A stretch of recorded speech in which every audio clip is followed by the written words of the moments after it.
Sir, ಈಗ degree ಮಾಡ್ತಾ ಇರ್ತಾರೆ, ಡಿಗ್ರಿ ಓದ್ತಾ ಇರ್ತಾರೆ ಸ್ಟೂಡೆಂಟ್ಸ್. ಎಲ್ಲ ಥರ ಡಿಗ್ರಿಗಳು ಇರುತ್ತೆ. ಕೆಲವರು MBBS ಮಾಡ್ತಾ ಇರ್ತಾರೆ, ಕೆಲವರು ಇಂಜಿನಿಯರಿಂಗ್ ಮಾಡ್ತಾ ಇರ್ತಾರೆ.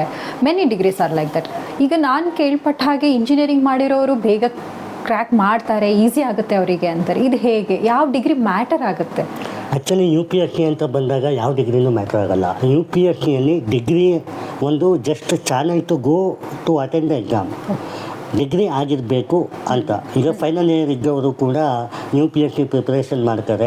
ಅವರು ಫೈನಲ್ ಇಯರ್ ಇದ್ದಾಗ ಇಂಟರ್ವ್ಯೂ ಅಟೆಂಡ್ ಆಗುವಾಗ ಅವ್ರಿಗೂ ಡಿಗ್ರಿ ಮುಗ್ದಿರ್ತದೆ ಅಂತ. ಹಾಗಾಗಿ ಯಾವುದೇ ಡಿಗ್ರಿ ಮ್ಯಾಟರ್ಸ್ ಆಗೋದಿಲ್ಲ. ಮೇಯ್ನಾಗಿ ಈಗ UPSC ಅಂತ ಬಂದಾಗ ಕನ್ವೆನ್ಷನಲ್ ಎಜುಕೇಷನ್ನೇ ಮ್ಯಾಟರ್ ಆಗೋದಿಲ್ಲ. ಇಲ್ಲಿ ಏನಾಗುತ್ತೆ, ಒಂದು ಹಂತಕ್ಕೆ ಒಂದು ವಿಷಯದ ಮೇಲೆ ನಾವು ಸುಪೀರಿಯಾರಿಟಿಯನ್ನು ಪಡೆದಿರ್ತೀವಿ. ಆ ಸುಪೀರಿಯಾರಿಟಿ ಎಲ್ಲ ವಿಷಯಕ್ಕೂ ಬರೋದಿಲ್ಲ. ಅದಕ್ಕೆ one side does not fit ಅಂತ ಹೇಳ್ತಾರೆ. ಸೊ ಇವಾಗ ನೀವು ನೋಡ್ಬೋದು, UPSCಯಲ್ಲಿ ಹಿಸ್ಟ್ರಿ ಇದೆ, ಎಕನಾಮಿಕ್ಸ್ ಇದೆ, ಪಾಲಿಟಿ ಇದೆ, ಅಥವಾ ಎಥಿಕ್ಸ್ ಆ್ಯಂಡ್ ಇಂಟಿಗ್ರಿಟಿ ಇದೆ.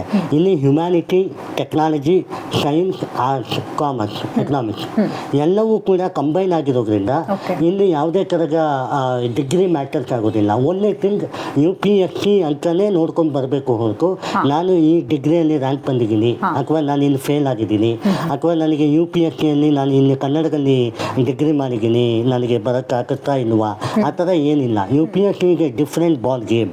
ಓಕೆ.